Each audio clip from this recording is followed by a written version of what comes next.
मुसलमान है, एक यूं करके नमाज पढ़ रहा है और सीने पे हाथ बांधे खड़ा है, और मुसलमान है और एक यूं कानों को हाथ लगा के नाक के नीचे हाथ बांध के खड़ा है। मुसलमान है, एक यूं कर रहा है और हाथ भी नहीं बांधता, ऐसे हाथ छोड़ के खड़ा है, हाथ छोड़ के खड़ा है। और इन तीनों का नबी एक है, तीनों एक नबी का कलमा पढ़ते हैं, हजरत मोहम्मद सल्लल्लाहु अलैहि वसल्लम। हमें बेवकूफ बनाते हो, किसको पागल बनाया जा रहा है? अफसोस है आप पर, अफसोस है, कसम से आप पर अफसोस। आप बेवकूफ बनने के लिए तैयार बैठे, कोई मौलवी आए और आपको बेवकूफ बना, जी लब्बैक हम हाजिर हैं जी। इतनी अकल नहीं है, नबी एक है, रसूल एक है, तरीके कैसे तीन हो गए?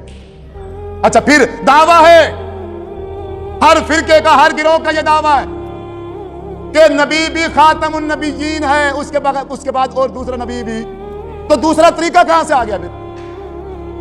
अगर दूसरा नबी नहीं है, तरीका कहां से आया दूसरा? फिर जब तीसरा नबी नहीं है तो तीसरा तरीका कहां से आ गया? फिर नबी एक है और उसी पर मोहर लगा दी गई है कि आपके बाद अब कोई नबी नहीं है। जो तरीका नमाज का, रोजे का, हज का अल्लाह के रसूल आज से 1450 साल सिखा के गए हैं, वही तरीका रहेगा या बदल जाएगा? बाद में नबी बदलेगा तो तरीका बदलेगा, या बगैर नबी का तरीका बदल गया और आप बदला के खड़े हो? कभी भी आप में से मेरे किसी बुजुर्ग ने, नौजवान ने इस बात की रिसर्च नहीं की, इस बात की तरफ सोचा नहीं है, इस बात को चेक ही नहीं किया। अहले हदीस के घर में पैदा हुआ, बच्चा अहले हदीस है। अहले देवबंद के घर में बच्चा पैदा हुआ, वो देवबंदी है। अहले सुन्नत वालों के यहां पैदा हो गया, वो सुन्नी है। अहले तशरीह के घर में पैदा हो गया तो वो शिया। तो मिर्जाइयों के घर में जो पैदा होते हैं वो मिर्जाई, ईसाइयों के घर में जो पैदा होते हैं वो ईसाई, यहूदियों के घर में जो पैदा होते हैं वो यहूदी। तो तुमने कौन सा तीर मार रखा है? फिर इस मौलवी ने दीन का नक्शा तब्दील किया है, और आपकी सुस्ती की वजह से, आपके सवाल न करने की वजह से, पूछताछ न करने की वजह से, आपने कभी पूछा नहीं है किसी से, कभी भी किसी इमाम को खड़े होकर आपने, आप में से शायद अगर मैं दावा करूं तो एक बंदा भी भरी मजलिस में खड़ा नहीं हो सकता कि जो ये कह दे कि मैंने फला इमाम को कहा है कि आप खड़े होकर जरा मुझे बताइए, नमाज पढ़ के दिखाइए कि अल्लाह के रसूल सल्लल्लाहु अलैहि वसल्लम ने नमाज किस तरीके से पढ़ी है। आप खड़े होकर मुझे पढ़ के दिखाइए और हदीस खोल के दिखाइए। है मस्जिद में कोई एक बंदा है?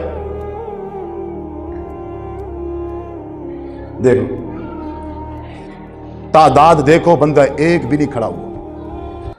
तो बरेलवी बनोगे, फिर देवबंदी बनोगे, शिया बनोगे, अहले हदीस बनोगे, मिर्जाई बनोगे, तुम्हारा तो पता नहीं है, तुम यहूदी भी बन जाओगे।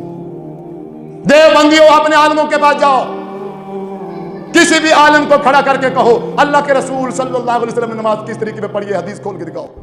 अहले सुन्नत वाले जाओ, डरते क्यों हो? तुम्हारा हक है दीन सीखने का। पूछो इनसे, किस लिए रखे हुए हैं मस्जिद के अंदर ये?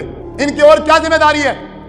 ये सिर्फ मुर्दों को बस कमाने के लिए, जिंदों के लिए इनकी कोई जिम्मेदारी नहीं है कि इनको हुजूर का तरीका सिखाएं, समझाएं। पूछें आप इनसे, अहले तशरीह अपने आलम से पूछें, अहले हदीस अपने आलम से पूछें। आप खड़े हो जाइए, आप नमाज पढ़ के दिखाइए और साथ में हदीस भी दिखाइए कि आपने ये जो रुकू किया है, अल्लाह के रसूल सल्लल्लाहु अलैहि वसल्लम ने रुकू ऐसे किया था, ऐसे किया है, हदीस दिखाइए। कौन सी हदीस की किताब?